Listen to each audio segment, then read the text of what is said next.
Topic of the discussion is emerging trends in data analytics.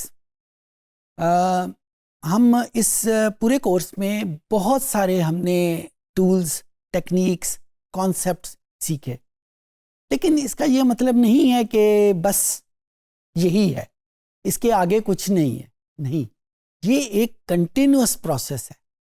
हम मुख्तलिफ हवालों से उस लेवल से बहुत ऊपर जा चुके हैं, उस दिन से जब हमने ये कोर्स स्टार्ट किया था, और आज इस लेवल पे जब हम इस कोर्स के आखिरी लेवल्स पे हैं।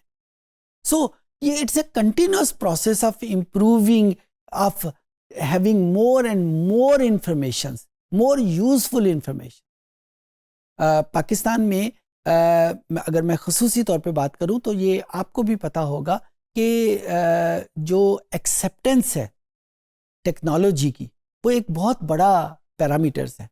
वैसे as a matter of fact ये पाकिस्तान नहीं बल्कि बाहर भी एक बहुत बड़े फैक्टर के तौर पे सामने आता है।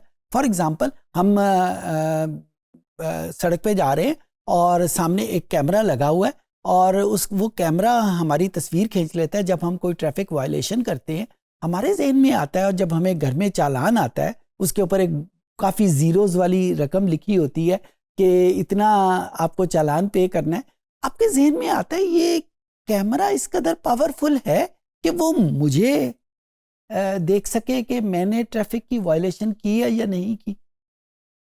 ऐसा होता है ना। अगर हम नहीं सोचते तो हमारी ऑब्जर्वेशन में ऐसे कुछ बंदे होंगे जो ऐसा ही सोचते हैं। ये वही एक्सेप्टेंस की बात है, टेक्नोलॉजी की एक्सेप्टेंस की बात। बिल्कुल उसी तरीके से हम मुख्तलिफ ऑफिसेस, मुख्तलिफ कंपनीज में जाते हैं तो एक बहुत बड़ा हर्डल हमें ये मिलता है कि ये टेक्नोलॉजी हमारे किसी काम की नहीं है। किसी लेवल के ऊपर वो एक्सेप्टेंस का लेवल कुछ और है, किसी जगह पे एक्सेप्टेंस का लेवल कुछ और है। तो आहिस्ता आहिस्ता ये वैल्यूज़, ये ट्रेंड्स जो हैं ये बढ़ते जा रहे हैं। अच्छा, इस बढ़ने से फ़ायदा या नुकसान क्या हो रहा है?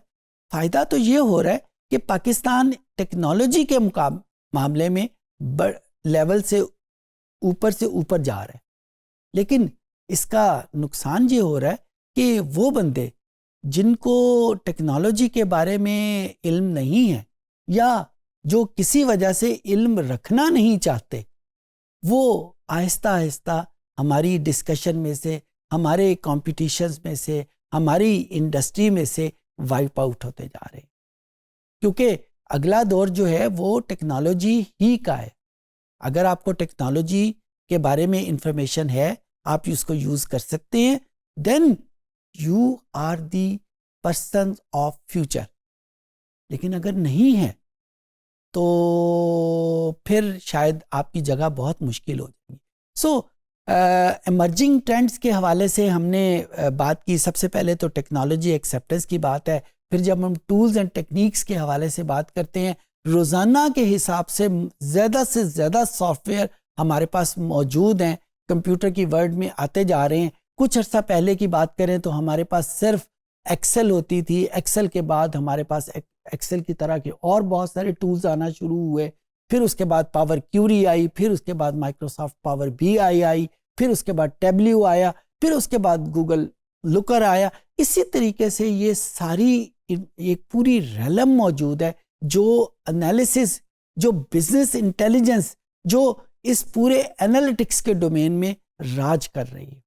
सो आज की डोमेन में अगर हम ये समझते हैं कि हमने एक चीज़ करके हम सिकंदर बन गए, हमें सब कुछ आ गया, तो ये बहुत बड़ी गलती है।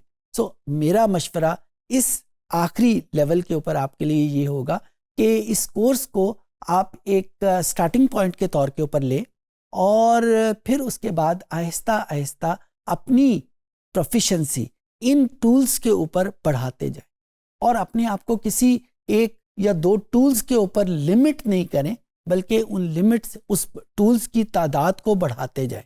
क्योंकि हो सकता है कि जिस वक्त आप एक टूल को सीख चुके हों, मार्केट में एक और टूल जो उससे बढ़ के है वो मौजूद हो। तो अगर आपके जहन में या आपका माइंडसेट ये है कि बस ठीक है, मुझे एक ही टूल काफ़ी है और मुझे सीखने की ज़रूरत नहीं है, तो ये बहुत बड़ी फैलेसी है।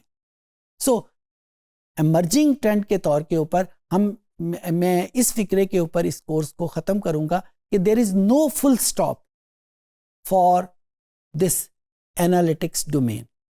There got to be more and more. And the same sequence should be in your mind. More and more. Allah Hafiz.